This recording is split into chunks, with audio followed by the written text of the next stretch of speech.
Good evening. Welcome to the January 11th meeting of the Penfield Board of Education. The meeting started at 6:30. At this time, we'd like to have a motion that the Board of Education move into executive session. So may I have a motion and a second that the board move into executive session for the purposes of discussing the work history of a particular person at 6:30 p.m. So moved. Second. Remember the hands. So moved. Well, second. Okay, thank you. That was Emily and Barb. Any questions or comments?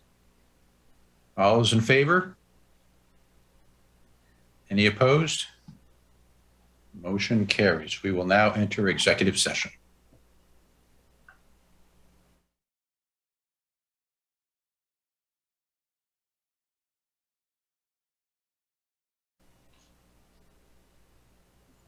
This meeting is called back to order at 6:57 p.m. The clerk will now lead us in the pledge. I pledge allegiance to the flag of the United States of America and to the republic for which it stands, one nation, under God, indivisible, with liberty and justice for all. Thank you.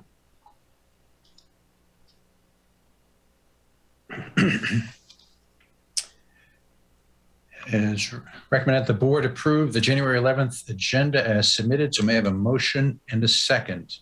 And remember with the hands that the agenda of January 11th, 2022 be approved as submitted. So moved. Second.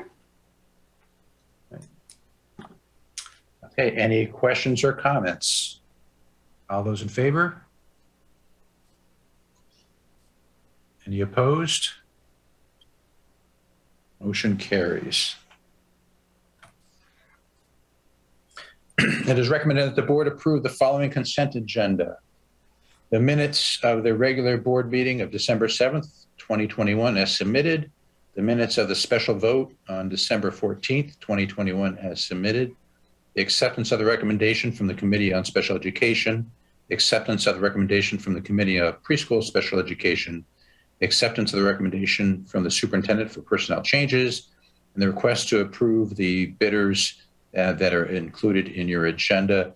And then there's two lines of that. So the request to approve the bidders. So may I have a motion and a second that the board approves the consent agenda? So moved. Barb? Second. Emily? Okay. Any questions or comments? All those in favor?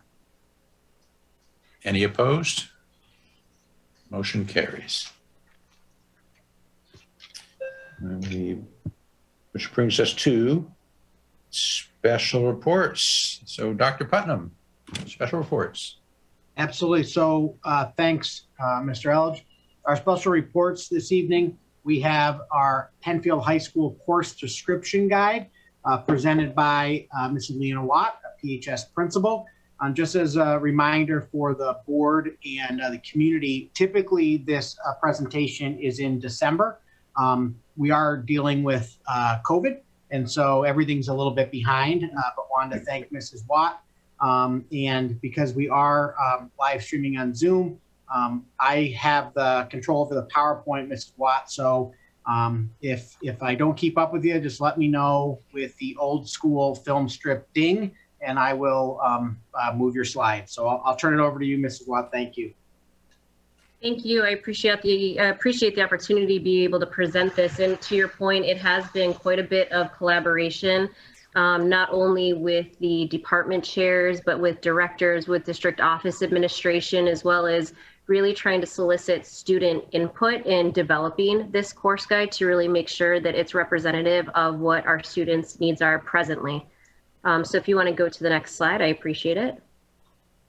I just want to start off by kind of framing the presentation around some of the goals, some of which have been longstanding goals within the district and certainly at Penfield High School, namely the increase of student access to classes. And that really speaks to not only the offerings available to our students, some of whom are, again, our high achieving students, but also students who have different learning needs and different learning styles, and making classes accessible to students to, again, with the same goal in mind of earning a diploma, and making sure that that content is accessible to those students as well. So really making sure we're meeting students across the continuum. A major goal is to ensure that we are putting processes in place to review the way we refer students to those classes and to specific opportunities to take upper level classes, or again, special education classes. We are looking to avoid conflicts wherever possible. Could you just go back one? I'm sorry. We're looking to avoid conflict as much as possible for students. So what I mean by that is saying there are two classes that a student might want to take that are running right up against one another, and they have to then be forced to make a difficult decision, right? So we're looking to really carefully map out and build a schedule that prevents that. Of course, we're building in opportunities for students who have interest in vocational opportunities, work-based learning, experiences for students. We're really trying to craft something that is that honors students' interests while meeting the requirements that they have to get through, right, to earn a diploma, while also really trying to make sure that we're using our resources and our teachers and our teaching assistants responsibly and most efficiently. Go ahead, thanks. So what that looks like in practice is really having our department chairs along with directors review what we already have in place and making sure that there aren't redundancies in the offerings. We're offering the same type of class that's pulling students apart and kind of splintering them into making decisions that ultimately result in something that we call a singleton, right? Which means it's a fancy way of saying that we offer that class only one time in the entire school day, right? Which makes it challenging if you don't place it in the exact right spot for a student. It makes it hard for the student to access that class because it creates more conflict. So really trying to be mindful of how many options might be too many options for students to pick from. Okay. We're looking at enrollment trends, not only within a course, how many kids are taking a particular course from year to year, but in the entire class, right? How large is next year's senior class going to be, our junior class going to be, and what do we need to be planning for to accommodate for that? We're also really trying to increase rigor and consistency across the board, aligning vertically and horizontally, right? So what is happening in Bay Trail and how does that roll up to the high school, and making sure that there's a steady progression there, and making sure that, our teachers are, a student's experience isn't dependent necessarily on one teacher, right? The curriculum ought to look the same with the same level of challenge within a particular course. And so that, again, has brought us to a lot of consideration around enrichment and what that looks like for students, right? As we make shifts in our programming, making sure that we're not losing sight of our students who still are really looking for a higher level of rigor within a particular course. Okay, thank you. And so, again, this is a conversation that's been, going on for a few years now, at least within Penfield, but it's important to kind of root some of the recent decision making and the rationale that initially kind of brought this all to fruition. And so really, again, trying to create rigorous opportunities for all of our students and raising the bar across the board in our Regents classes. And when we do offer upper level classes for students, that we're doing so with curriculum that is well vetted, right? Despite our best intentions in creating curriculum locally, it's challenging at times to ensure that that's as consistent and has the high expectations that we want it to have, which is why we're very, very fortunate to offer as many dual credit AP and SUPA courses that we do. We collaborate with several local schools to be able to provide those opportunities.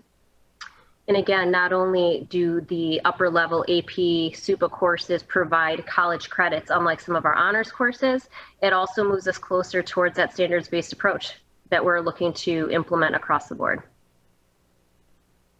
So I'm going to quickly run you through some of the departments only for a couple of reasons. One, to highlight just how very lucky I feel that we are to have as many options that we do for students, because they are many. So I'm just kind of going to run you through not only the progression here, but try to highlight some of those opportunities for upper level dual credit, college credit opportunities for our students. So you can see in art, there it's expansive, and we are going to be offering that AP Art History course, which is a full year course next school year.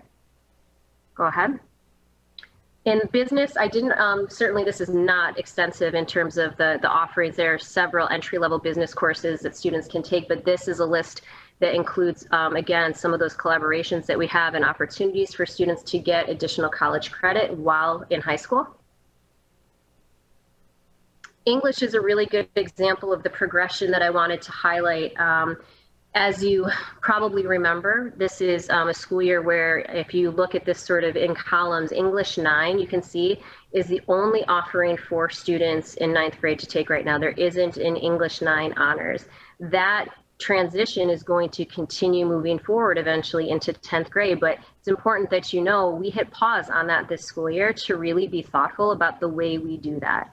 If the goal is to bring down, so to speak, more AP opportunities for students, we really have to have a plan in place to make those accessible to our 10th graders before we move away from that honors pathway. So one example that the department collectively is considering, if you take a look at 11th grade where you have that AP language and composition, a thought is to shift that opportunity down to 10th grade in lieu of honors. Right? And then to move AP literature down to 11th grade to make that accessible, and then bring in brand new, much more current SUPA opportunities for our seniors to be able to access. So that's one idea that they're looking to explore. Another is similar to how social studies operates, where there's an opportunity to maybe bring in a pre-AP language class into 10th grade. So they're trying to move forward thoughtfully and not move too quickly. And again, make sure that students have options that are well vetted and accessible to them. Health remains the same in terms of including both Health 1 and Health 2, including the recommended option for students, Reconnecting Youth, which really targets some of our students who may be in need of building resiliency skills, who are exhibiting some at-risk behaviors. And this is run through our substance abuse prevention staff member, Katie DeSalvo. Math is complicated to look at. There's a lot there. And really it's, again, organized in sort of columns. The two things that I just want to highlight for you, I talked about already an example of the progression away from honors. You'll note that here in 10th grade, predominantly 10th grade, right, where students might take geometry honors, moving away from that. And you'll see there's also, the department made a decision to discontinue on one of the courses, AP Calculus AB. This is one of those examples where the department took a look at, let's look at our enrollment numbers. Let's look at the profile of students who take these classes. If we have 80 students, right, in a collective pool who are moving from one level to the next, how many choices do those 80 students have? In this case, it was 5 different classes that that student might take, right? And when we break that up, it splinters students so much that it makes getting students those classes, it makes scheduling for them really challenging. And oftentimes they end up stepping away from the class because it runs into competition with something else.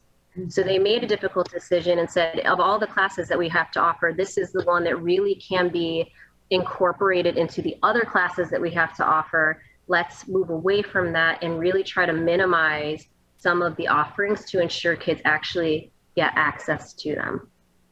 So I know it's complicated, but trust me, it's definitely moving in the right direction of a stronger master schedule. Music, one of the things I just want to highlight, tons of options here as well, but one new offering that I want to highlight is the studio recording and sound engineering. There is equipment that is sitting ready, waiting to use, that they're excited to offer this class to be able to make better, consistent use of that. It's a huge draw in the community right now in terms of employment. And so we're really excited to be able to actually put this to good use and get students out into the field, actually throughout the district, utilizing these skills.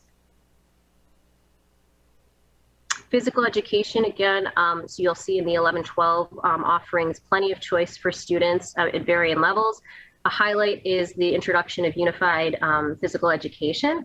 And so I'll explain just by sort of starting with, many of our special education students who would qualify for adapted physical education, which is a modified curriculum really focused on some critical motor skill goals for students, rather than providing that service in a only special ed setting.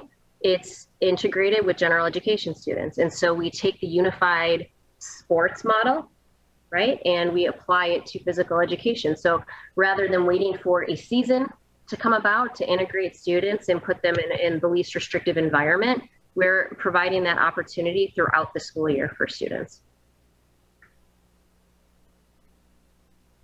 Science, again, is similar to math in some of the changes that they made. While they are stepping away from, in the progression of coming away from honors, chemistry honors is being taken out of the rotation, and instead they've added AP environmental and super forensic offerings for students to be able to take. And again, you can see below several other classes that are dual credit or college credit for them to be able to access as well. Science, much like math, has a lot of flexibility in terms of the progression and the sequence that you follow as you go through high school.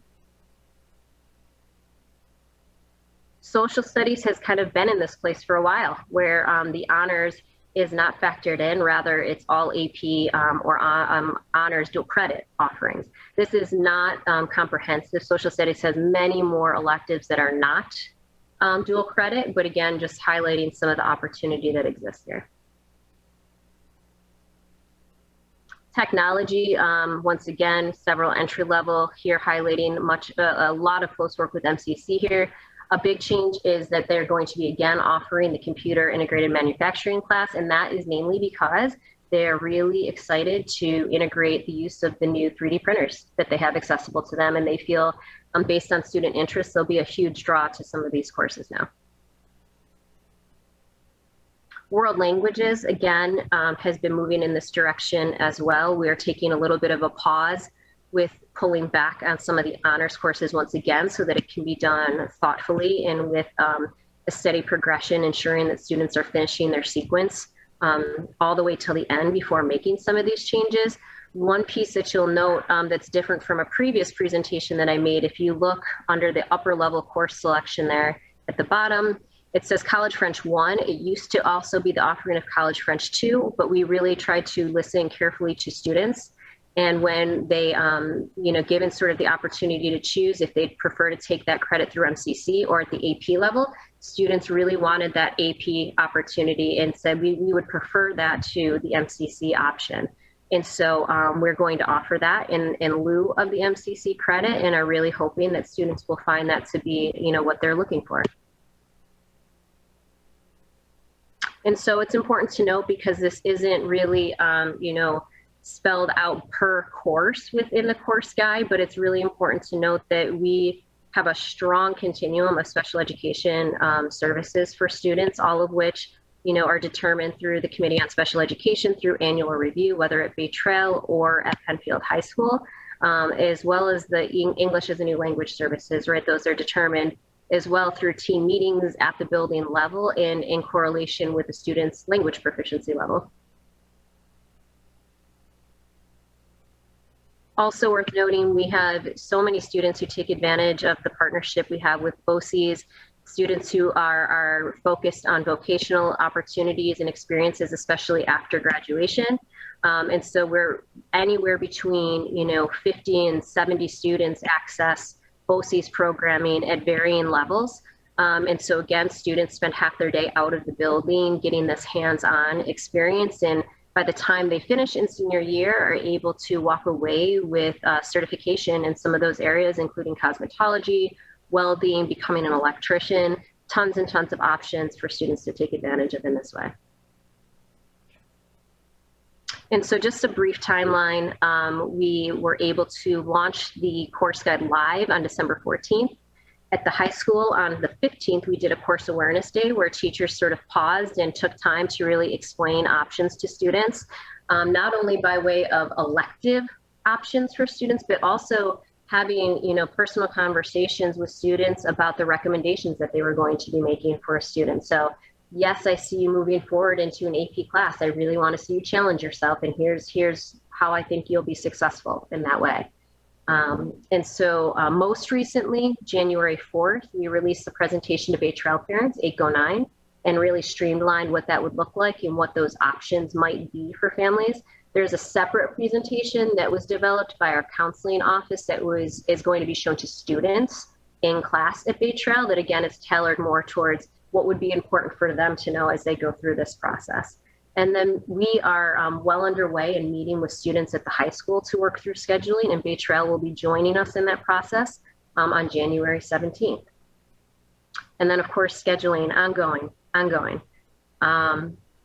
So it's important too, I just wanted to highlight through all of this work and all of the conversations that we've been having, it's been pretty apparent and through working with district office that enrichment is a really important topic that we need to look more closely at as a building and to put process to. We have a lot of process in place when we see that students are struggling or when we see that students have a gap that needs to be filled, a deficit area.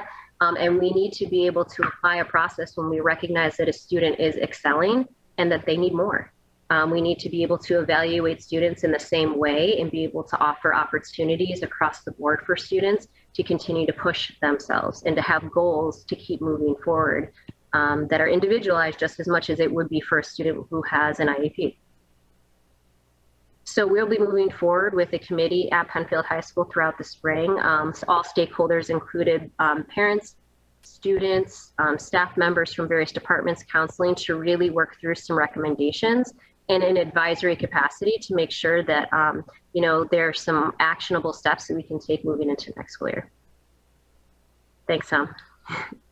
And then lastly, I just wanted to cover this because I know that there's a lot of question and maybe even some trepidation around some of the changes around honors courses and what does that mean for a student who is, really looking to get into some top-notch schools and is worried about what that looks like on a transcript. So there's just a couple of pieces that I wanted to highlight. The first is the simplest is one piece that that's an easy change that we made is you'll see in the middle column there's several courses listed with an asterisk highlighted. We wanted to ensure that there was a clear way to show a college that students were taking a dual enrollment course, right? That it was serving as a high school credit and a college credit. There's nothing in the name of the course that really highlights that otherwise. And so we wanted to draw some attention to that and make sure that it was standing out to a college who would be reviewing a transcript. I also just wanted to point out sort of like on the left-hand side here, the difference between the weighted and unweighted grades. Our AP and SUPA courses have an additional weight to them when we're considering our students' overall GPA, a 3.5 increase. And so it's important to know that, yes, on a transcript for Penfield, when you're comparing all Penfield students, that may make a difference. But the moment that a student steps out of our building and is in a pile of transcripts, with students from across the country and even within the state, all of those applied measures kind of go out the window. The best way to describe it is that when a college receives the transcript, they kind of actually strip away all of the nuance, all of the things that we add to it in order to make an apples to apples comparison. So what admissions officers are actually really looking for is the progression in a student's performance from year to year, particularly by the time they get to junior year. They find that to be the most indicative of the type of student that they will actually have on a college campus. So they look very closely at the core areas and then more specifically at the area of interest that the student is sort of pursuing at the college level and how much the student challenged themselves in that particular area. So it's important to know, yes, all of those pieces are critical, but when it comes to GPA, less so when it transfers to a college level. So what is important to us is to really indicate that the challenge that the student kind of, put themselves through while they had the opportunity to do so at the high school level. And so that's a lot of information, and I'm happy to answer any questions that you might have about it. Okay, thank you, Louisiana. Board members, do you have any questions on the material? And also remember, you might be on mute.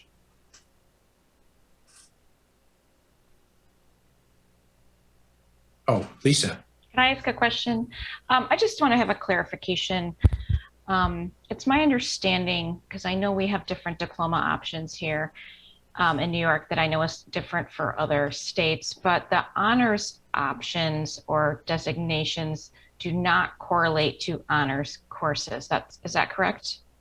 Yeah, so when we're talking about a local, a Regents, or an advanced Regents diploma, those diplomas are determined by your performance on the Regents exams that are required for graduation purposes. Thank you. I just wanted to clarify that. Thanks so much. Absolutely. Yep.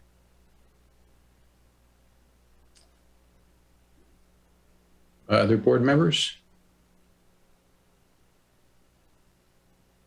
Just make sure I don't miss anybody. All right, well, I guess I just want to ask just for clarification, once again, you just answered Lisa's question about how honors doesn't necessarily show up in on the diploma.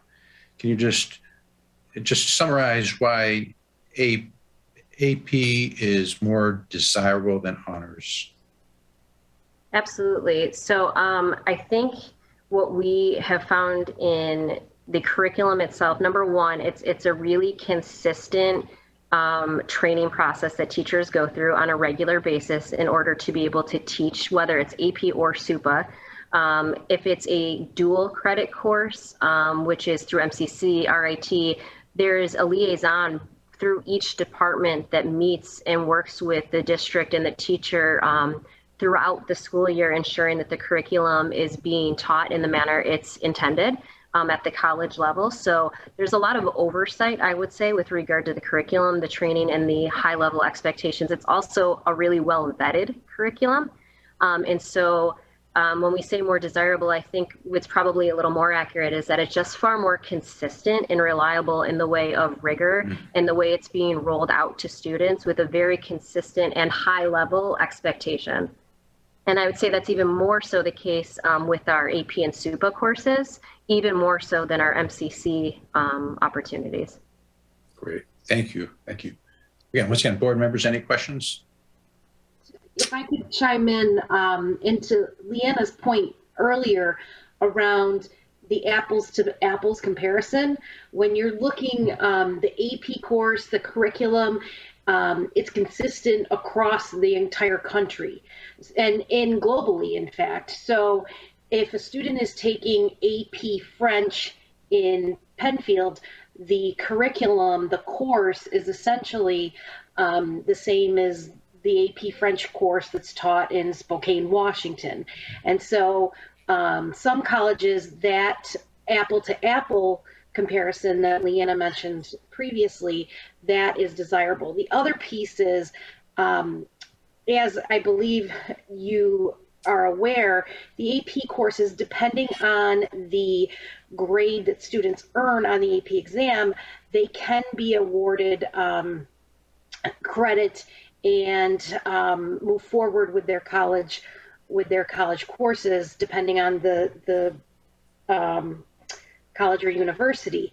That is not the case for any locally developed honors courses.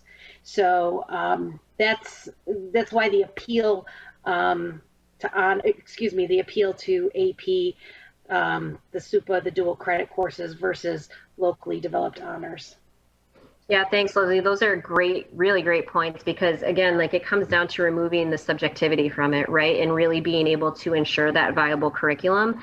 It's also why we do offer sort of that middle of the road option through dual credit at MCC.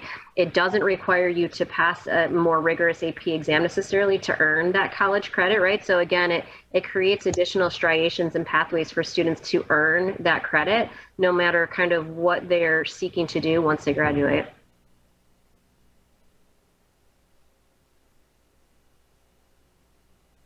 Right. Well, thank you. I'll just mark in closing and just thank Principal Watt for the work that your team, if you could please bring back your team, and especially the counselors, administrators, teachers, reference students involved in these conversations, and just kudos from the district in terms of the amount of work we know that goes into building the course description choices for our students. And then just as an aside, it's very interesting to watch, having been in the district since 2008, that AP environmental science is coming back, because we had a lot, And then students really get to choose courses, and that ultimately results in either a class having more than one section or an AP Environmental Science 0 sections, because students stop signing up for the course. But I'm happy that that's one that is looking to come back again and have a resurgence. And I think that the ebbs and flows of any high school schedule, but the thoughtfulness from your team behind this is very appreciative. So thank you. Thank you very much, and thanks for having me tonight. So Mark, that concludes superintendent reports. Or no, Special reports. That concludes special reports. I got ahead of myself. Which actually brings us to the student representative report. Lila Harvey is our student representative. I see her there. Ms. Harvey? Hi, everyone. Just to start off with a couple of district-wide updates. So this upcoming Monday, there's no school due to Martin Luther King Jr. Day. And as well, nor is there school the following Monday, January 24th, due to Superintendent's Conference Day. Spectators have now been limited at sporting events due to the concerning high levels of COVID. Before these events were limited, the student sections were always very full, but of course with the rising numbers, makes the most sense now. Here at PHS tonight, we had a girls varsity basketball game, as well as a hockey game versus Fairport today. Both of these games and most are being live streamed for all to view. Before break, there was an ugly sweater competition at the high school, which was a lot of fun. And the Ambassadors Club had a giving tree where students were able to make donations to families. As well, PHS had multiple DECA winners at the regional level competition in December, and these students will now move on to the state competition in April. PHS now has therapy dogs each Monday. Just super fun to see dogs wandering around the halls each Monday. And Key Club is making these kits for senior citizens full of fun and simple activities. And finally, the spring musical this year is Mamma Mia, and rehearsals have already begun. And many students, myself included, are looking forward and very excited to go see this musical. At Bay Trail, before break, Bay Trail had student caroling and a performance by the chamber orchestra, which was a great way to get into the holiday spirit. Coco Cafe was back once again, and this was an event during lunches where students were able to enjoy hot chocolate and discuss good books together. At the elementary schools, at Scribner, fifth graders in Mrs. Moore's class learned the basics of how to code, which is a great way to spark interest in computer science. At Indian Landing, there is now a new TV studio equipped with a green screen that allows fifth graders to deliver their announcements in front of the beach if they care to do so. Students also painted the art room door, which was fifth graders from student council. So that was a fun activity for all of them to get together and do. At Cobbles, Cobbles in the high school world language program are currently working together to provide an after-school learning opportunity where high school juniors and seniors go to Cobbles to teach elementary schoolers the basics of a new language. So this will begin at the end of January and run for 4 weeks, 1 class per week, and will be open to all students.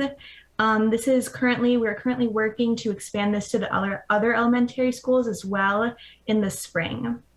And finally, at Harris Hill, students were able to donate to the Bethany House, which is a homeless shelter that provides support to women and children. The drama club is running once again. And finally, at the Best Buddies kickoff meeting, students were able to meet their buddies and made holiday cards for the community. Thank you. Great. Thank you, Lila. Board members, any questions or comments for Lila? Catherine. Hi, Lila. Happy New Year. Hi, Happy New Year to you too. Thank you. Do you happen to know anything more about the therapy animals, the therapy dogs, or is that a question for Dr. Putnam? I think that Ms. Watt has left the building. So, but if you know anything, I'd love to know more about that.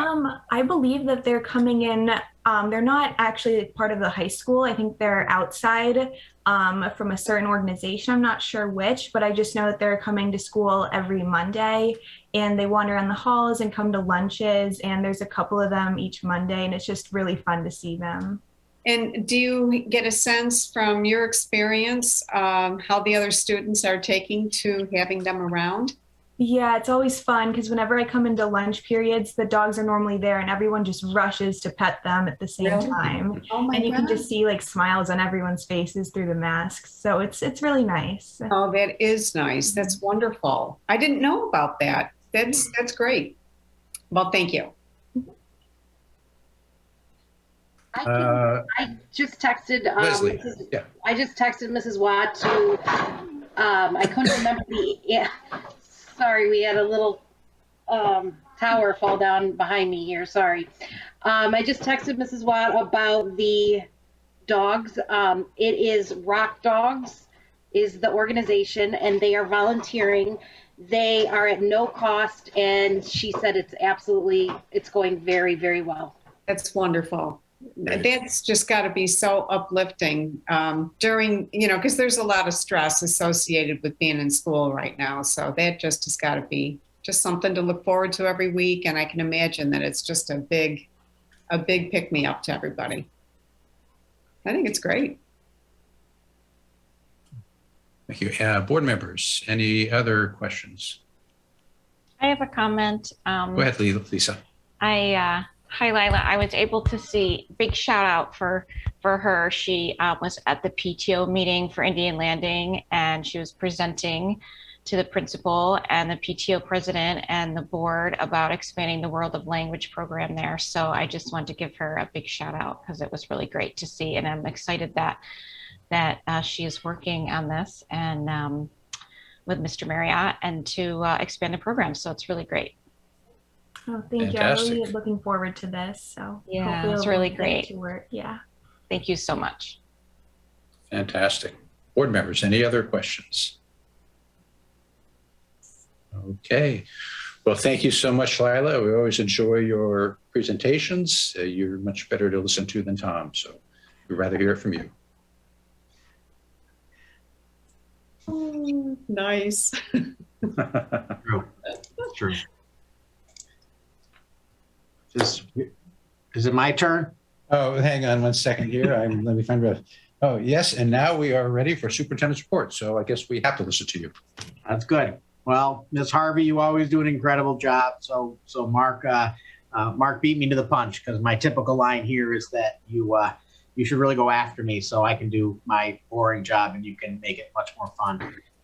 And I'm glad we talked about you mentioned the dogs coming in because they have been wonderful, and the owner of that organization has been wonderful to work with the high school, and we're working through how else we can utilize those across the district. All right, so I do have some superintendent reports. I do have student and staff honors just briefly, and then I do have a few updates, and then I'm going to turn it over to Dr. Driffel for some business updates. So holiday giving, and Ms. Harvey did mention this, Penfield students, families, staff members once again participated in a variety of giving projects this holiday season, and just an all-call thank you for everybody's support and generosity. There is a list of some of these great giving opportunities that are listed in our agenda. I won't go through all of them, but again, just a great time here in Penfield. We are very fortunate, and whenever we can give back, I think that's wonderful for our students to be a part of. And we'll get into some updates. I thought I'd change it up. It's been almost 2 years. I thought I'd do some COVID updates. So I don't know if that's a new thing. I did ask today our incredible board and district clerk, what did I talk about 2 years ago? So she shared with me, and my slides were like really short and nothing to do with COVID. But we are in this, and the updated New York State COVID-19 guidance continues to trickle in. We did share this information out, but wanted to make sure on a community level, there have been some shifts. The biggest one of is the test to stay eligibility. So we in Penfield were one of the first districts in the county to move forward prior to the December break and start doing test to stay. And so that is for students who are asymptomatic, unvaccinated, but exposed to somebody with COVID. And at that time, could be the exposure could be anywhere. And that would mean they would be on a contact trace list that we would receive from the Department of Health on a twice-a-day basis. And we were doing test to stay, so students were allowed to ride the bus, come into school. If they were quarantined, take the rapid test with the nurse, and if it was negative, go to school. They could not do extracurriculars. They would then have to go home, and they would be back on quarantine. But it allowed students to get back into school quicker. New York State Department of Health, over right when we got back from the new year, clarified that test to stay was really only meant for when there was in-school exposure. And so that's limited greatly because of our masking and distancing in the school setting. So we are still working at that. Right now, we are not really doing test to stay. If a test to stay option comes up, that student would be contacted by the building nurse to explain that they could do test to stay. However, we're still doing some advocacy to see how we can bring test to stay back in those situations where a student has been exposed to COVID and are not vaccinated and are asymptomatic. How can we get them back into school? I'll talk a little bit about those shortened time periods, which is part of why test to stay is sort of put on hold for now. We also had some updates on the rapid antigen test and PCR test. So in short, it used to be that if you had symptoms that could be COVID, you had to either be sent home from school, or the parent might say, I'm not sending my child to school because they have symptoms. And then they would need a PCR test to return to school. So in the beginning of the school year, that meant going to see your doctor and getting the tickle your brain very far Q-tip to get a PCR test. Prior to this New Year break, we started a rapid PCR clinic here at district office, and students with symptoms could come over and get a rapid PCR test. And if it was negative, they could go back to school the next day. If it was positive, obviously, then they go on to isolation. One of the changes the state made is that they now allow a rapid antigen test instead of the PCR test for students to come back to school who had symptoms. The caveat is that it has to be a laboratory rapid antigen or laboratory PCR test.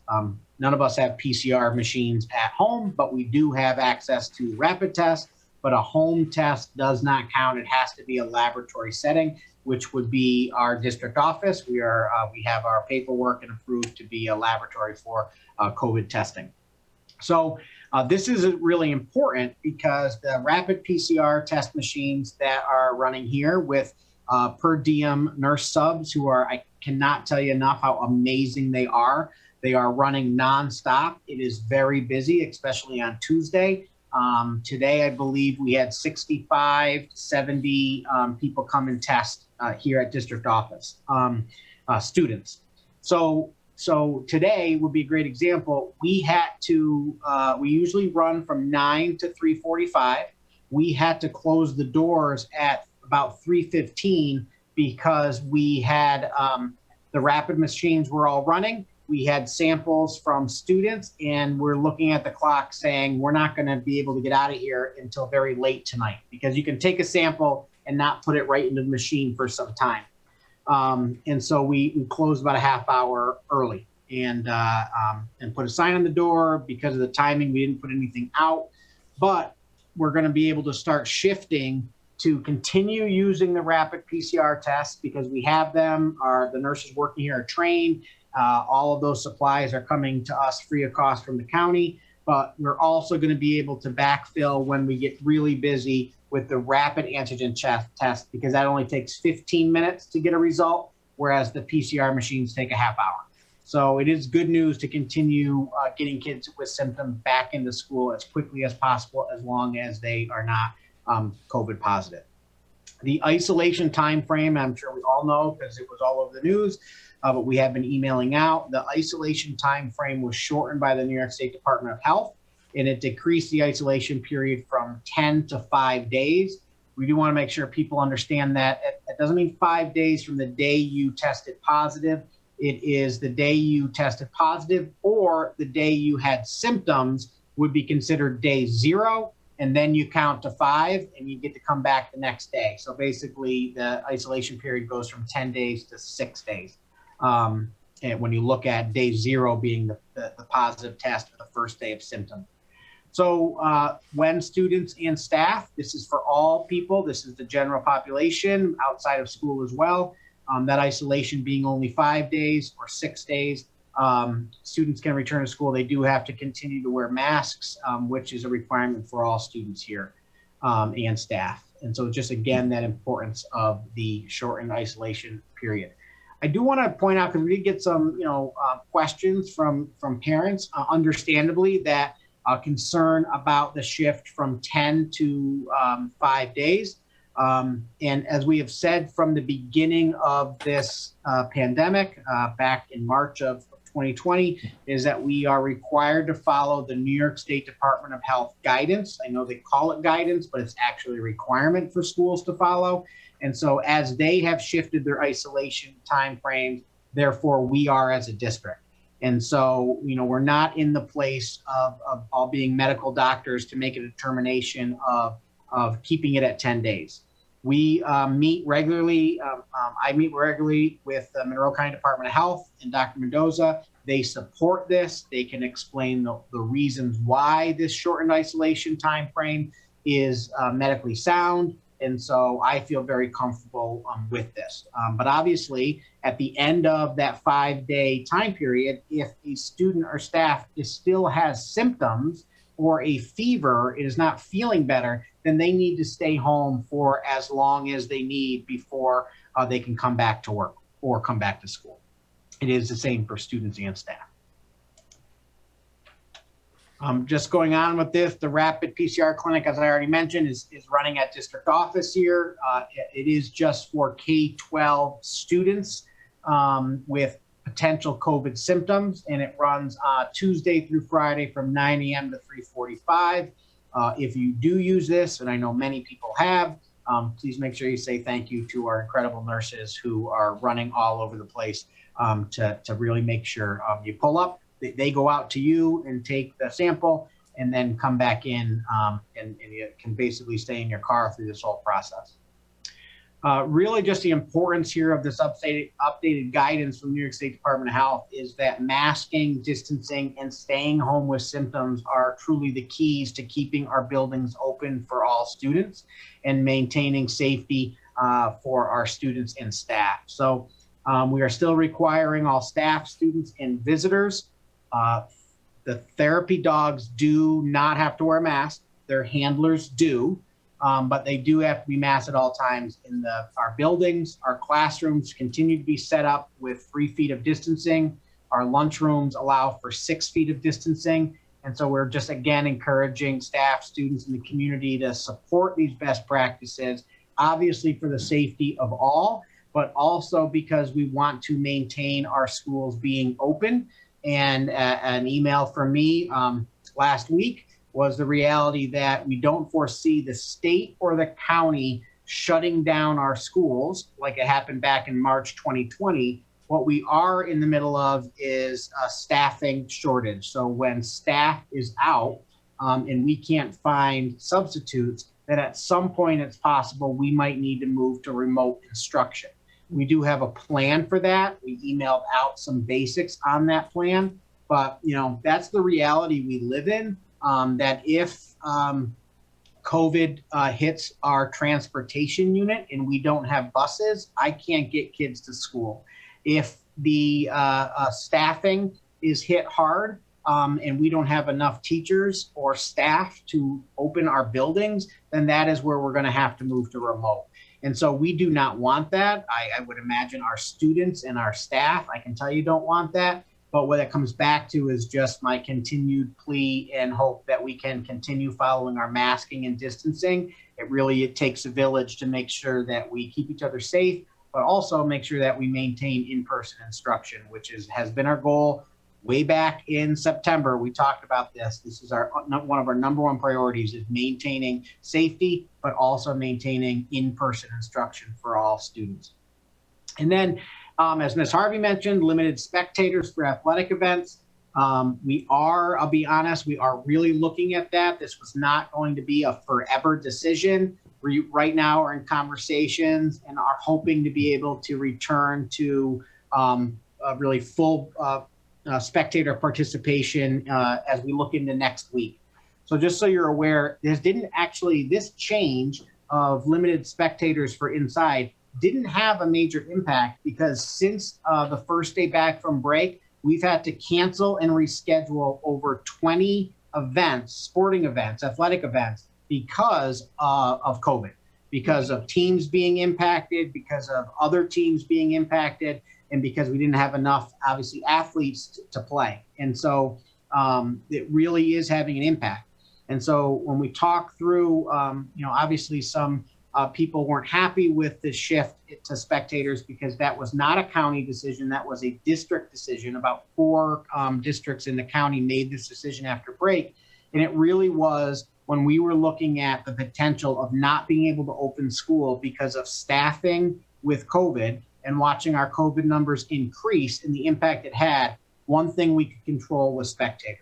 And I want to be honest, when you come out to the game, it's really important to wear the mask. And I can't sit here and say everybody's doing it 100% of the time. And so when we looked at those numbers really increasing, the concern about coming back from break, we put our spectators on hold for a little while. So we really are working on that. Our hope is to be able to get back into a more normal spectator with encouragement, again, of wearing masks, and hope to get our fans out to celebrate our athletes. And more to come on that, but that is our hope. And then I talked about this a couple times, we really need substitutes. So we did put this email out to all of our families. Just as a reminder and a conversation that we were having, we realized that I think a lot of people in the community think that to be a teacher sub, you need to be a teacher. You need to be a certified New York State teacher to substitute in our buildings. And that's not true. And so we thought we'd share that. In order to become a substitute, a per diem substitute, you would need a 2 or 4 year college degree or more. You have to have a couple of references. You have to fill out the application online. You do get an interview. Ultimately, all positions in the district do need Board of Education approval. And, we also, we vet our candidates and make sure. But it's a great opportunity for somebody who may want to help out, may want to make sure that Penfield can remain open in person and not have to close because of staffing shortages. So we're really looking for teacher substitutes and teaching assistant substitutes.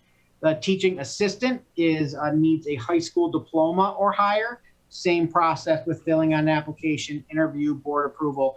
And all of these positions, you do need to be fingerprinted as a New York State requirement. And the district does pay for the fingerprinting fee. But it is a process, part of this process of vetting candidates and following New York State employment rules for school districts. And so lots of information and positions we're hiring for can all be found on our webpage underneath the quick link job opportunities. So please, if you're watching at home, turn to someone sitting next to you and say, you should apply to be a substitute because Penfield really needs people. And that's the end of my updates, unless the board has any questions. Board members, any questions for Tom? Catherine. Good question. The rapid antigen test kits, we don't have those yet. Is that correct? The rapid antigen test kits we do have.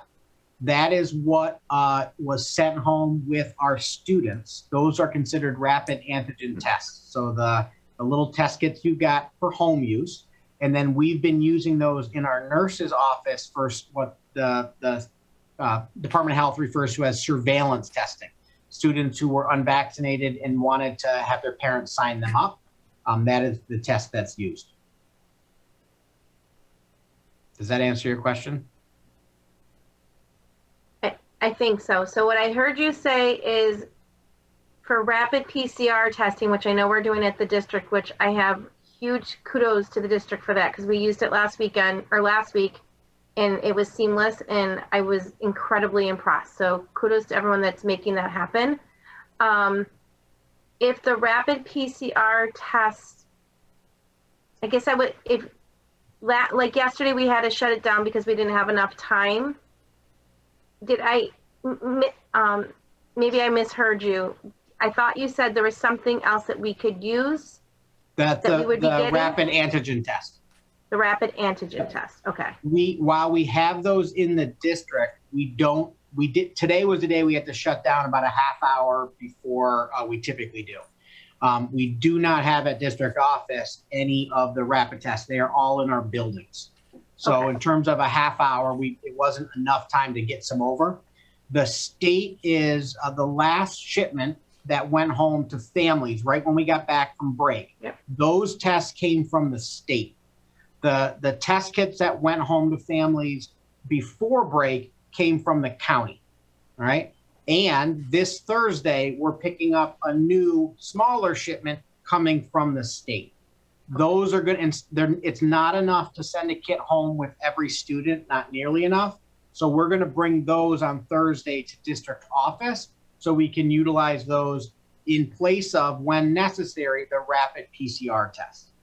The rapid PCR test is more accurate, but working with the Monroe County Department of Health, the rapid antigen, the ones that go home, those home test kits, the same thing, those are very accurate as well.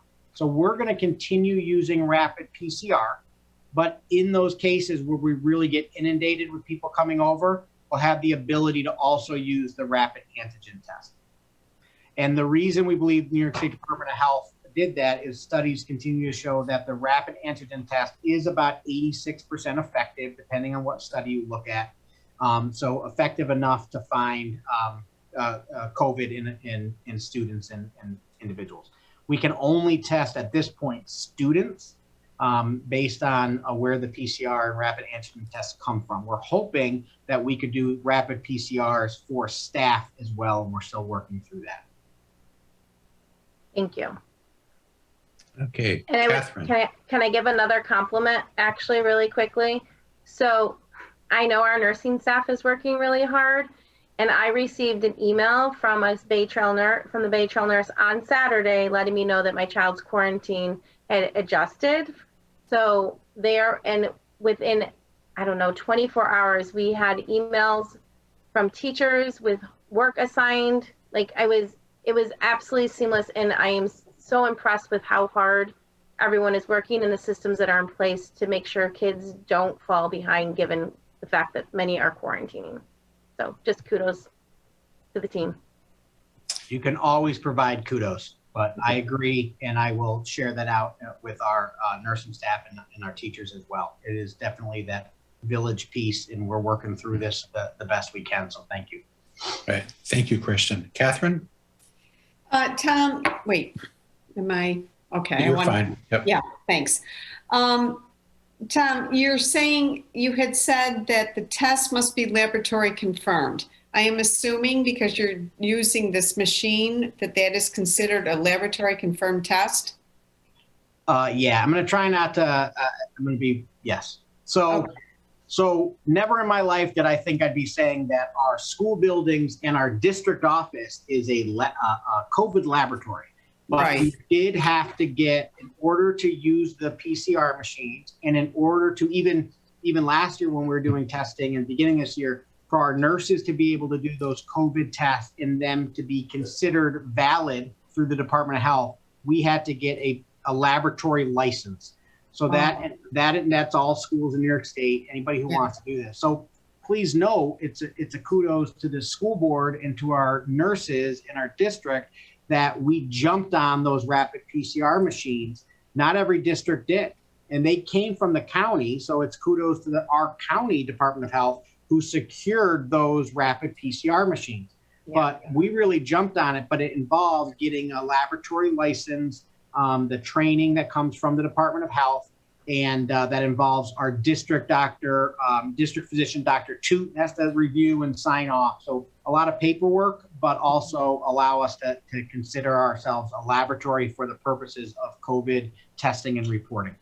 Well, that was incredible foresight because can you just imagine what it would be like for parents to, have to get this testing and then send it out someplace to a lab or find a lab to take it to? We've seen, I think everyone's probably either heard or experienced it. It is getting harder and harder as the number of COVID cases increase to find a PCR test that you can get back quickly. A number of urgent cares are shutting down just because of staffing. Doctors' offices are unable to do it.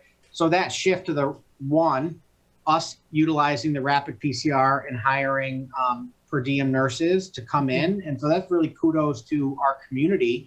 If you can remember, we actually sent an email out saying, hey, we're interested in doing this. If you're interested, let us know. We got over 50 individuals who were interested. Dr. Kenny's office followed through and we interviewed everybody. They filled out paperwork. We made sure they were vetted, but they're doing a great job. And, they're really stepping in and really appreciate that support because all those little things help to keep us open and keep kids in school.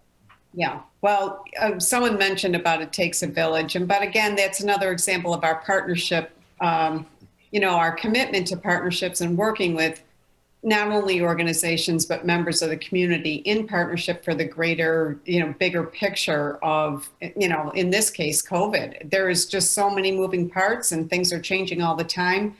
But this was just such a good call to, to go the route that we ended up going. So I'm with Kristen. Kudos. It's a lot, and I appreciate that. And I can sit here and tell you that it wouldn't happen. We have all of our assistant superintendents are involved in these conversations and what we can do to support students. It goes back to, even when we look at this, our framework around really that welcoming and affirming environments. We want to make sure that students are able to get back into school quickly. And, these COVID tests, the nurses, how our nurses here at district office running the clinic interact with the families when they go out to the car, all of those stories, like Kristen, your story around like how it ran smoothly and it felt good. I get the opportunity. I know Dr. Kenny does. It's actually kind of fun because we don't have students at district office. We're not a school here. We're not in a school. And so it's been wonderful to stop out, talk to parents, talk to kids, and they're positive, especially when we tell them it's not the big, long Q-tip, it's the shallow one. Then the little kids calm down pretty quickly. Yeah, that's good. Thank you. Thank you, Catherine. Any other board members? All right. Thank you, Tom. I just wanted, Catherine mentioned, and of course, you mentioned it too, Tom, that things change it's constantly changing. They move rapidly, and the message is different from the state, the federal, and the county level. And there's a lot of misunderstanding and misinformation out there. Of course, we all receive the emails that you send out trying to update, especially the information as it's specifically related to schools. If people have additional questions about what is going on, where can they go to find out about the rules and regulations as they apply to our district? We set this up. Mark, that's a great question. Our district website right on the top has COVID-19 information updates link. And we have all of the emails we've ever sent, all of the documents from the Department of Health. We update those quickly. However, one of the best places to go is the Monroe County .gov page, and their COVID page has everything up to date as well, and that includes school information. So really coming to the district website, taking a look at what specifically Penfield is doing, I think can answer a lot of questions. But then I would tell anybody it's getting confusing with, when do you test, when you don't test, what's required when. So don't hesitate if you have a student who's really impacted, reaching out to the nurse, reaching out to my office, building principal. Please don't hesitate, and we'll continue to work through. But a lot of information is right on our webpage, as well as the Monroe County Department of Health. And I would really encourage people to go there instead of the New York State Department of Health, although that's good too. But what we're doing, because all the New York State guidance really does direct you to work with your local Department of Health. And so, that's why you might see something come out on the news about New York State Department of Health changing something. You probably won't get an email update from me for 24 hours because we want to make sure we've cleared it through the Monroe County Department of Health and we're doing what we're supposed to be doing. So great question. I think the website, and at the end of the day, reaching out to your school nurse or building principal or directly to my office, we're happy to help. Great. Thank you, Tom. You're welcome. So I'll turn this over to Dr. Driffel for business updates. And same as earlier, Dr. Driffel, if I don't hit the slide quick enough, just give me the heads up and I'll move it for you. All right, will do. Thanks, Dr. Putnam. Good evening, board. Hope everybody's doing well. I have a handful of action items for your consideration this evening. 3 are separate audits to go through that we'll walk through in the forthcoming slides. And then there's 2 action items as it relates to capital projects. So we have a half dozen change orders for the 2018 and 2019 projects as those close down. Actually, in these ones, there's more credits than adds, those contractual modifications as we close those down. And then we have a bond resolution from December's approved capital project, which is just the formal next step in the project process so that we can move forward with all that fun stuff. So the first audit to review, so the audit committee convened last week. Tom, you can skip to the next one. Last Thursday. So our auditors first presented the internal audit. So this is the process audit. So it's the internal controls. It's an annual requirement for school districts with more than 1,500 students. The audit scope that was determined by the committee this year was Medicaid procedures. It had been about 10 years since we looked specifically at Medicaid, so it was time. There's been changes in that federal program over the years. In general, it was a positive report. There was no control or oversight findings as it related to policy, procedure, checks and balances. There were 4 recommendations for billing that had associated corrective action in your board packet tonight. By and large, those were sort of out of our control. So it was about timely notes from service providers, appropriate documentation from third-party service providers, trying to ensure that we get 100% compliance with parental consent. So we went through that in detail at the audit committee. We can walk through the next one. So this is the single audit. This is the audit that has to be done on an annual basis for districts that receive federal funds of more than $750,000. Penfield Central had inflows last year of about $2.6 million between the Department of Education and the Department of Agriculture, which oversees the national school meal programs, breakfast and lunch. The scope of the federal audit this year looked at the CARES Act, which, if you recall, was that first stimulus package that was passed by Congress back in March of 2020. We received about $300,000 in that program, and then also the National School Lunch and Breakfast Program. This report was also very positive. Penfield was designated as a low-risk auditee. There were no current year findings and there were no prior year findings to remedy. This report has to get sent to the National Federal Clearinghouse because it is federal money and it's overseen by the Department of Education.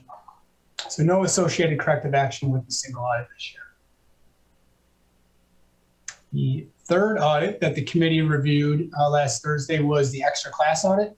So this is the annual look at all of our extracurricular clubs as it relates to their financial activity. So primarily fundraising, club activity sort of things. The year-end combined balances were just shy of $300,000 for all of the clubs at Bay Trail and PHS. That was down considerably from last year.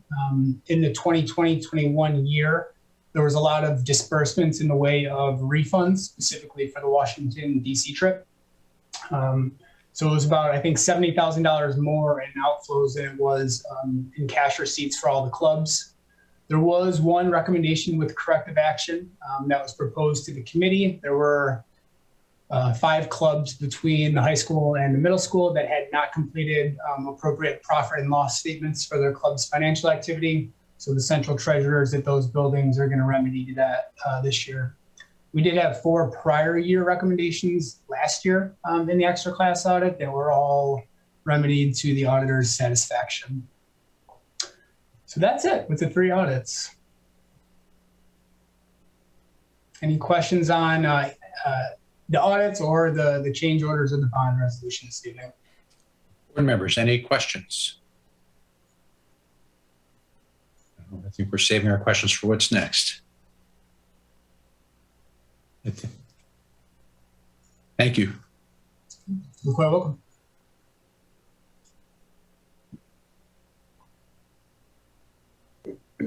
All right, so that concludes superintendent report, I think. Okay. Which brings us to the facility change orders. You have a list of change orders. Dr. Driffel mentioned that this is the closeout of the some of the previous capital projects. So it's recommended that the board approve those change orders. So may I have a motion? Let me actually state that the above change orders have been reviewed by and are supported by our architect, Vic Tomaselli, the project manager, Gary Huffman, clerks of the works, George English, and the assistant superintendent for business and finance, Dr. Dan Driffel. So may I have a motion and a second that the change orders described above be approved?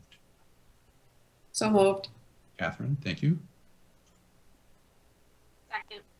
Kristen, thank you. Any questions or comments? All those in favor? Any opposed?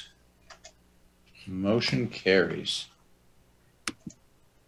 Which brings us to the bond resolution, and that Dr. Driffel just mentioned. And you have it in your materials, and it is available for public review. It's a very lengthy resolution.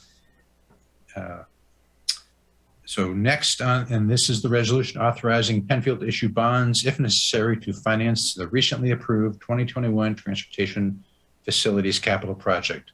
The project has been approved by the community through a special meeting referendum on December 14th, 2021. This is the next step in the process for the capital project. The resolution also establishes the period of probable usefulness of the project and provides for the publication of the required notice of estoppel. The full text of the resolution is published in the meeting agenda and has been reviewed by the district's bond council and approval is recommended. May I have a motion and a second for the approval of the bond resolution dated January 11th, 2022 as described in the agenda? So moved. Barbara? Second. Emily, thank you. And first of all, any questions or comments? And this is a roll call vote. So Sharon, can you please do the roll call? Sure. Barb Babiars, Yes.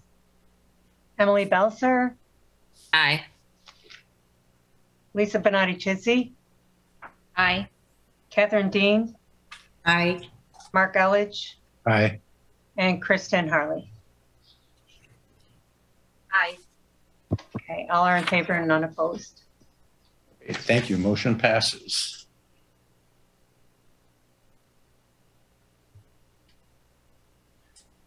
And we also just heard a report on the number of audits, so we have to accept these audit reports. The first is recommended that the board accepts a single audit report for the year ending June 30th, 2021. Copies of the single audit report for the year ending June 30, 2021 have been provided to the Board of Education members by Mengel, Metzger, Barr, and Company LLP for review. Those persons responsible for the areas covered by the audit have also received the report. The report is positive. As in prior years, there were no material instances of non-compliance or questioned costs. The report has been reviewed and accepted by the Audit Committee at its January 6, 2022 meeting. The Assistant Superintendent for Business and Finance, Dr. Dan Driffel, is present to answer any questions the board may have. If the board approves, the following motion is in order. So may I have a motion and a second that the Board of Education accepts the single audit report for the year ending June 30th, 2021. So moved. Catherine, thank you. Second. Thank you, Barbara. Any questions or comments? All those in favor? Any opposed? Motion carries. We have the extracurricular classroom activity report. The verbiage I read is basically the same. So I will just, and again, you have this available. Dr. Driffel presented it. So may I have a motion and a second that the Board of Education accepts the extra classroom activities report and associated corrective action plan for the year ending June 30th, 2021. So moved. Emily? Second. Thank you, Catherine. Any questions or comments? All those in favor? Any opposed? Motion carries. And finally is the interim control audit report, which is similar, but it's a little bit different. So I'm going to read this one out. Copies of the medical billing internal audit report completed by the EFPR Group, CPAs, PLLC, and associated corrective actions for the year ending June 30th, 2021 have been provided to the Board of Education members for review. Those persons responsible for the areas covered by the audit have also received the report. The report is positive and unqualified. As in prior years, there were no material instances of noncompliance or questioned costs. The report has been reviewed and accepted by the Audit Committee on its January 6, 2022 meeting. Assistant Superintendent for Business and Finance, Dr. Dan Driffel, is present to answer any questions the board members may have. If the board approves, the following motion in its order. So may I have a motion and a second that the Board of Education accepts the internal controls audit and associated corrective action plan for the year ending June 30th, 2021. So moved. Thank you, Catherine. Second. Thank you, Barbara. Any questions or comments? All those in favor? Any opposed? Motion carries. Now we get to the bond resolution. I thought we did that. Didn't we do that? Did I? Oh, I'm sorry. I in the wrong spot. Okay. So and we are at policy for the first read. We have 7552 harassment and discrimination bullying, 7555 Dignity for All Students Act, and then there's a regulation for that for that same Dignity for All Students Act. So would someone like to speak to the policies from the policy committee? Maybe Dr. Putnam will do that for us. These I can do, and they're pretty quick. For first read, two important policies, 7552 harassment, discrimination, and bullying. Not a major change here, but the terminology, the definition of discrimination, which utilizes language from DASA, the Dignity for All Student Act in New York State, of sort of bullying and on students based on lots of information. We've added and or protected hairstyles. And that goes back to the Crown Act, which is a New York State law from 2019 protecting students and hair. So we can't discriminate, obviously, against students and staff with natural hair. This is really interesting if you take a look just for our community to review the Crown Act, an area around really the discrimination that takes place, especially around students and individuals of color and natural hair. And so we've added that in as an area of protection. Obviously, when we talk about harassment, discrimination, and bullying, anything that comes to our attention, whether it be through a DASA report or anything that we see over here, we're going to act on. But we thought it was important as a policy committee to add in officially, clearly protected hairstyles based on the New York State law around the Crown Act. So that's really the change there. The other one is DASA, the 7555, 7 and 3 5s, which is our policy on the Dignity for All Students Act. It is a required that we follow this, but you'll see a lot of changes. And actually what we did is basically did strike through of our current policy and are replacing it with the most up-to-date Erie County policy service, the service we use to review policies. So it'll look like there's a lot of changes. There isn't much, but we want to make sure that we're most up to date with the legal requirements of our Dignity for All Students Act. And that goes for the regulations as well. Those are our new first reads that we'll be reviewing and open for feedback. They're on our webpage, and we'll look at the next board meeting. The next is our policies for second read, and we don't always do this. We usually do second read and then board vote, but we held off on a vote for the second read of our policy 7260, limited disclosure of student directory information. This has to do with lots of directory information, but are really focusing in on social media and the use of social media for student pictures, whether it be Facebook, Twitter, or other social medias that our school districts are using and classroom teachers.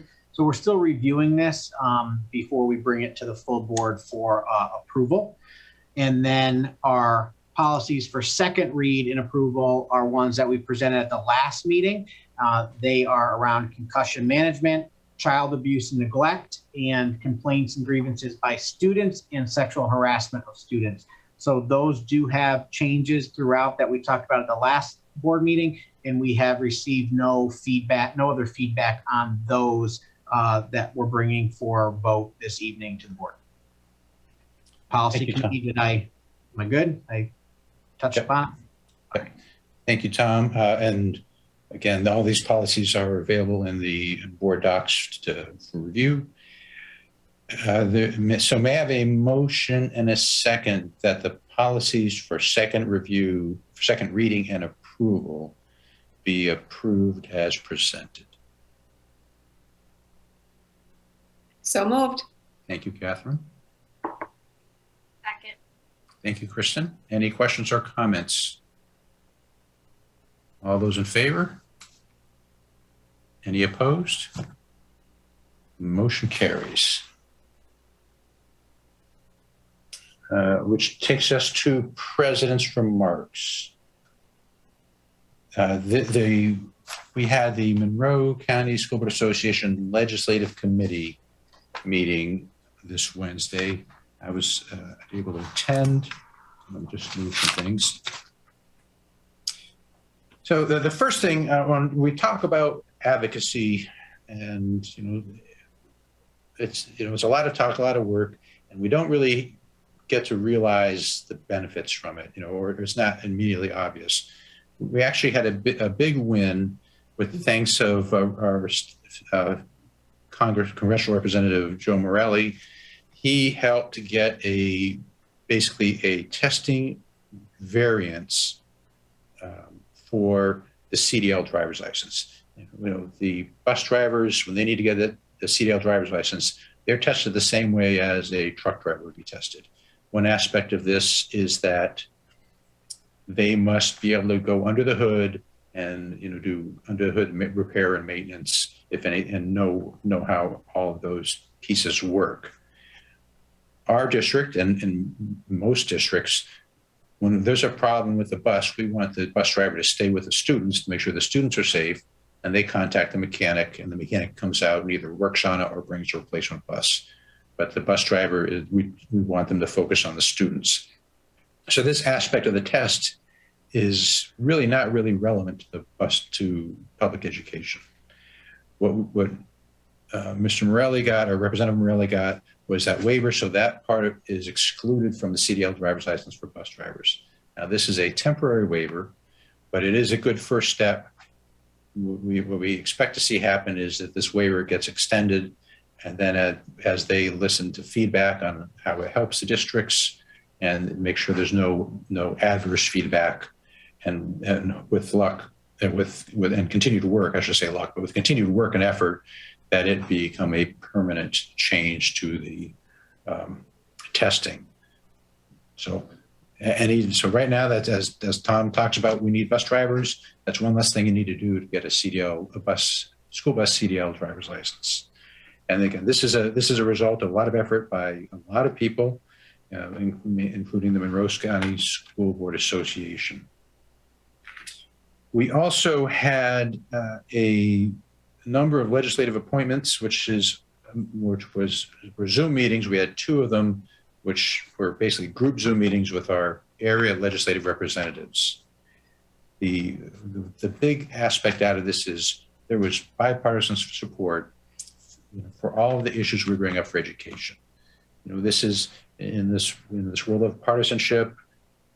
This is one area where our local representatives across the county really work with us. They support what we're trying to do, and they try to help, and they listen to when we advocate, and they try to help make these things happen.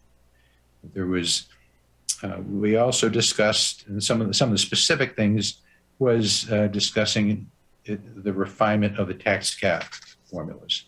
Now, the tax cap, I don't think we ever really think it's going to go away, and whether it should or not is a different topic.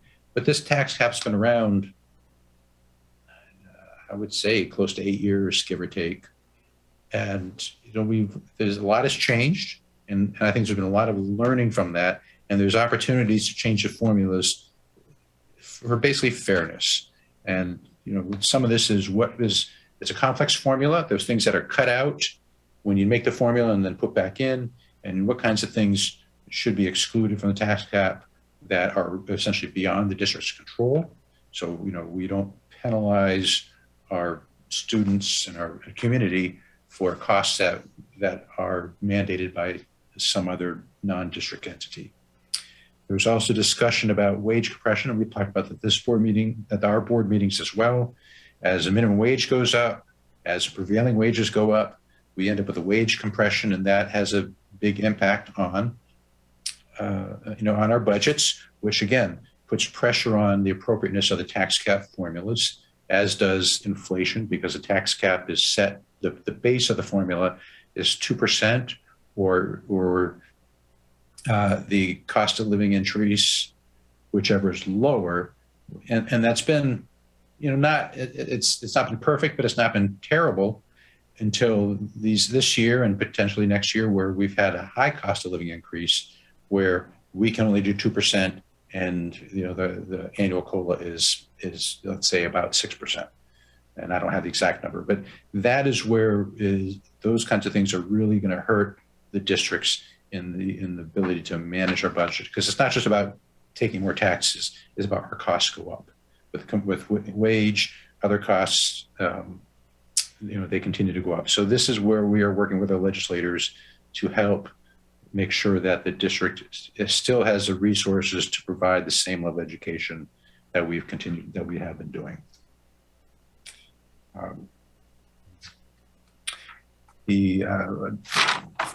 Another thing that's come along is USDA is providing essentially $1.5 billion to strengthen school lunch program, and that $88 million goes to New York State. So eventually, some of that will come to us to help reinforce our school lunch program. We also discussed whether or not we should go to Albany. With the exception of the past couple of years, that Monroe County School Board Association has always gone to Albany to meet with our legislators during the legislative session. And with COVID, we haven't, and now we talked about should we go or not. There was a lot of discussion about, is there really a value in it, because we are having more and more Zoom calls. The reality is, and basically, we did decide to run a trip to Albany. And the main reason is there are people who are not our representatives that we want to meet. There's committee chairs that we often meet with, especially like the education committee chair, and I think I can't think of the name, but like the finance committee chair, that we meet with. At the same time, we can meet with our legislators again when they're in the midst of dealing with active legislation. That's where a lot of negotiation goes on, a lot of work on changing the wording or refining the wording of legislation. And it's an opportunity for us to be there to help them understand what we feel is advantageous or not advantageous while they're doing that. So that's why we've decided to continue on track. Now, this is an opportunity for all of the board members to go on this trip. And I hope that you all decide. I'm trying to see if I have a date in front of me, which may not, but I can get you that date. And again, I encourage you all to go. It is very valuable, and it really is one of the few things that the board members do that is exclusively our domain, which is representing. We are elected to represent our community, and we work with our other community elected representatives for the best interest of the district. I think it's in March, Mark, March 7th or something like that. Thank you. So, and the other thing I just want to mention is that we work with the Monroe County School Board Association to advocate for our interests. We also work with the New York State School Board Association to do the same thing.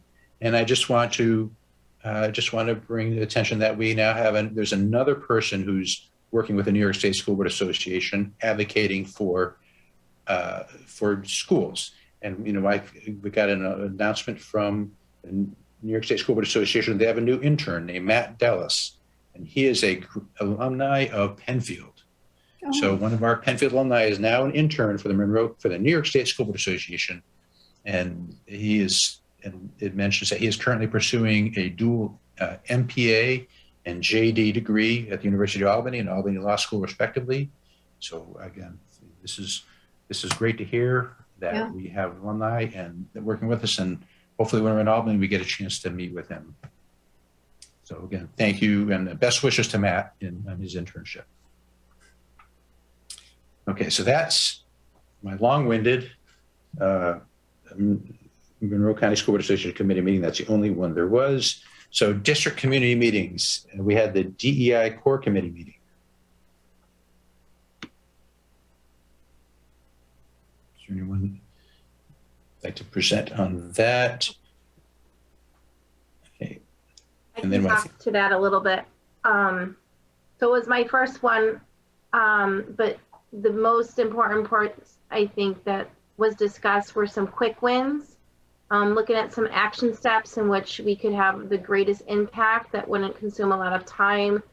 And some of the ideas that the team had come up with was surveying recent graduates to get their take on things, using 5 minutes at the start of class to survey current students, putting pictures of our current students on the walls so they're displayed to connect with that welcoming and affirming environment. Doing activities for various holidays or recognitions throughout the months, and a newsletter from the Office of Equity and Access that would have very helpful hints and links for not only teachers, but there was some discussion about doing a smaller piece of to give out to our community as well. Dr. Kenny spoke about our commitment to workforce development and how they've looked at the barriers and our challenges, and how we're trying to be really proactive in taking measures that we need to take to make sure that we're able to really be connected and meet our district goal of really just developing our workforce here in Penfield. Not sure if Emily or Tasha wants to add to that.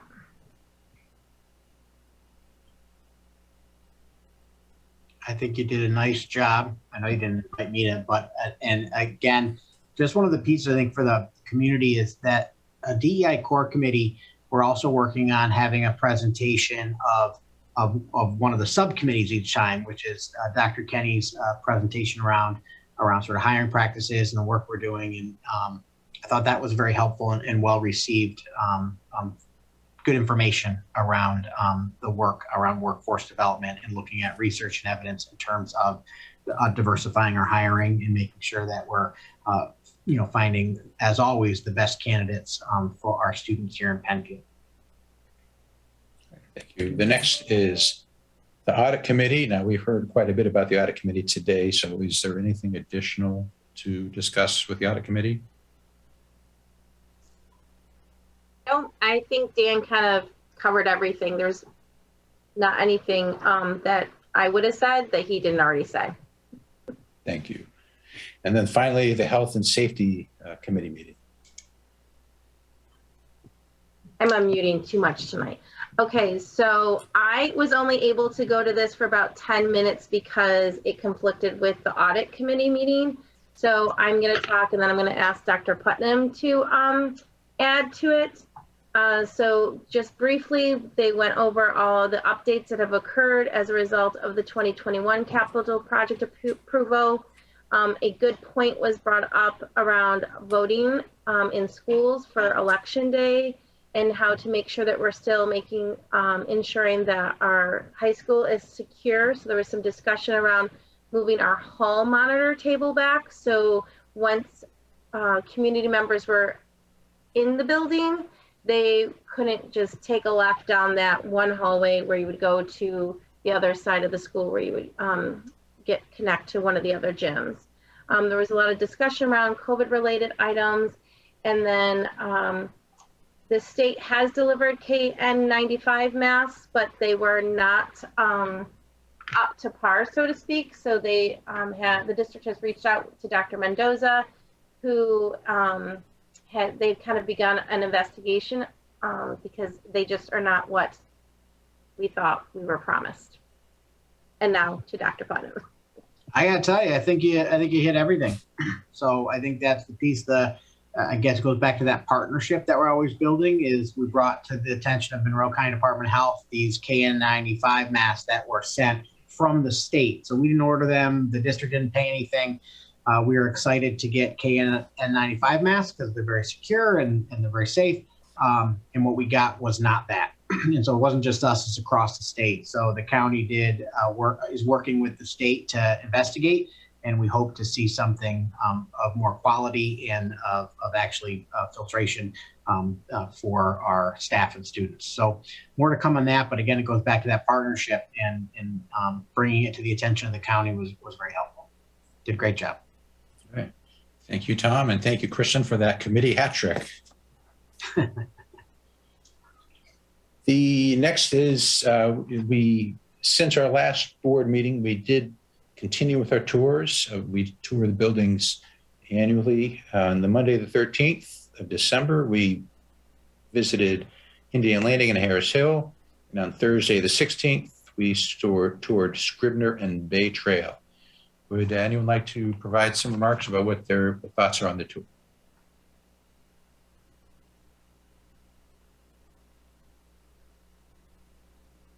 I know it was before Christmas and a long time ago.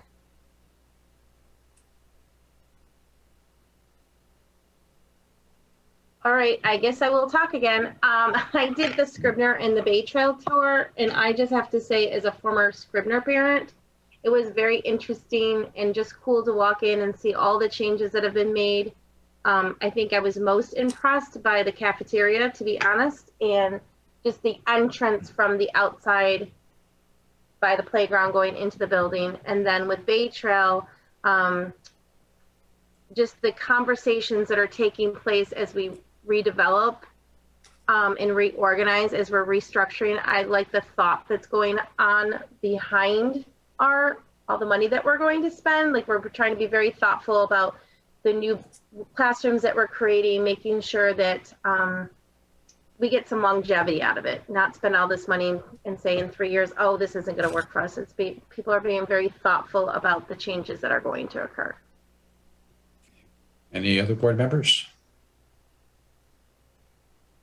All right, well, thank you. So I'll just add, when we talk about Bay Trail, one of the projects is the Home and Careers, which was the facility was kind of old and tired when my daughters were in school. So it is definitely due for an update. And as Kristen mentioned, what are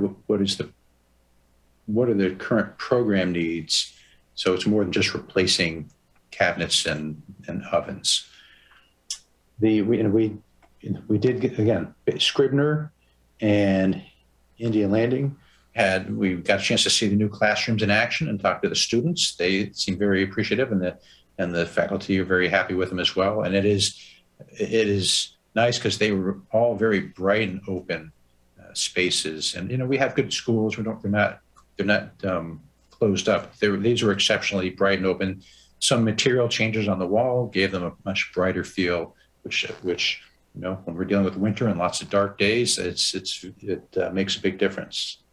So it was really nice to see that come to fruition after many, many years of work on classroom additions. Any other comments on the tours? Okay. So we are in unfinished business. Make sure I get the right notes. Give me a minute. And at the last meeting, our board member, Sean Heichel, presented their indication to resign at the end of December. So this has passed. So it's recommended that the board accepts the resignation of Sean Heichel effective December 31st, 2021. So may I have a motion and a second to accept that resignation? Second. Barb. Thank you, Barb and Catherine. Any questions or comments? All those in favor? Any opposed? Okay, so now that is officially an accepted resignation and it is a vacant position, we have to decide what to do with that. We have a number of options. Our attorney has helped us understand what those options are. We have three options. One is leave the seat vacant until the next election, which would be on May 17th of this year. Appoint a person to fill the seat until the next election, which then that person would need to run as every other candidate, and again on May 17th, or to hold a special election to fill this seat. A special election requires a 90-day public notice prior to the election date. And just as a point of information, May 17th is 126 days from now. So open to discussion, and we can discuss here. We can also have some additional discussions at a workshop. But we don't, I don't think since we just accepted that resignation, we don't need to make a decision at this meeting.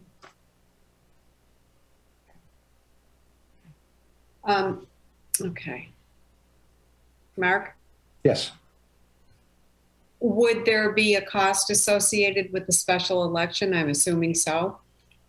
I would say there would be. It would be probably comparable to the cost of the capital project. But Dr. Putnam, do you know? Yeah, so we would have to follow general election rules in terms of printing the ballots, having machines, paying the folks to come and run the machines, and just like a typical May election or even this last election, running ads, all those timelines, just like with a general election and a board vote, all are in play. So there would be a cost. I don't know off the top of my head what it would be. But it would be significant, just like it is for our every annual May vote or this previous vote for the capital project. Okay. And Mark, you said the next election is 127 days or something. Is that what you said? 126 days. 126. Okay. Okay. Thank you. And I guess Dr. Putnam or maybe Sharon, do you know what day that the packets for the next election are available?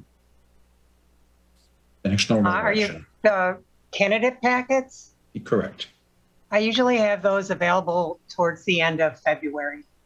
Okay. So looking at the calendar for,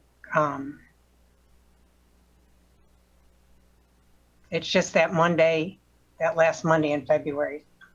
So the process for the next regular election starts less than 90 days from now. Yes. Okay, thank you. Okay. Again, so again, we're going to have, this is the discussion. This is not the vote or decision. Is there any other questions or thoughts on that?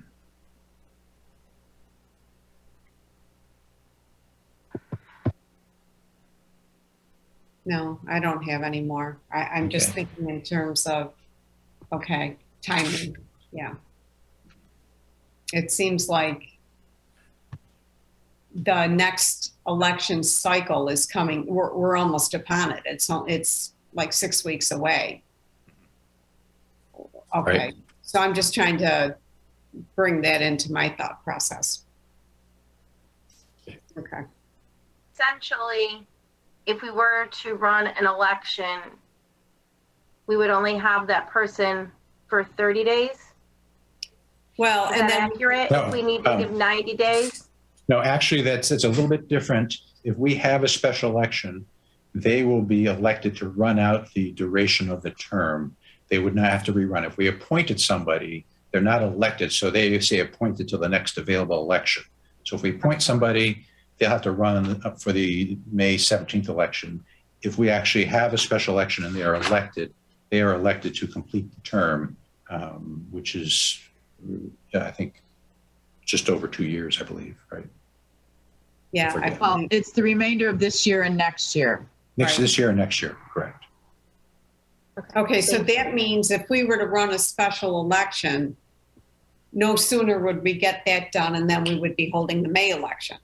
Correct. Correct. Okay, so that doesn't make sense to me, but I'm just thinking out loud. Mhm. Okay. Right. So are we ready to move on to new business? Yes. Okay. So for new business, we had an executive session where we were presented with a resolution for employee action. We did discuss this at an executive session, and so we have discussed it. I'm going to read off the resolution, and we will make we will decide whether or not to approve this resolution. So whereas a district proffered charges against Mr. Kenneth Creamer pursuant to Section 75 of the Civil Service Law on or about November 23rd, 2021, and appointed Alfred T. Riccio as hearing officer to take testimony, create a record thereof, and provide recommended findings of fact and penalty recommendations. And whereas on December 14th, 2021, Mr. Riccio presided over a hearing on the charges against Mr. Creamer and created a record thereof. And whereas on January 6, 2022, Mr. Riccio provided a written recommendation of his findings of fact and penalty recommendations to the district. And whereas Mr. Riccio found that Mr. Creamer had abandoned his position by failure to report to work or provide a valid excuse, and was guilty of incompetence and misconduct by failing to report to work without a valid excuse, as well as his refusal to even entertain reasonable options provided by the district to retain his employment. And whereas Mr. Riccio recommended a penalty of termination of Mr. Creamer's employment with the district, now therefore it be resolved by the Board of Education of the Penfield Central School District that Mr. Riccio's finding of fact and penalty recommendations be adopted. Be it further resolved by the Board of Education of the Penfield Central School District that Mr. Creamer's employment is hereby terminated with the district effective immediately. Be it further resolved by the Board of Education of the Penfield Central School District, the Board of Education hereby authorizes the superintendent of schools or his designee to take all steps necessary to implement the board's action. So we have discussed this in executive session, so may I have a motion and a second to approve this resolution. So moved. Thank you, Catherine. Second. Thank you, Emily. And again, we have discussed this, so we will move directly to a vote. All those in favor? Any opposed? Motion carries. Is there any other new business? No. Seeing none, recommend we have a motion to adjourn. So may I have a motion a second that the meeting be adjourned at 8:45 p.m. So moved. Thank you, Kristen. Second. Thank you, Catherine. Any questions or comments? All those in favor? Any opposed? We are adjourned at 8:45 p.m. Thank you.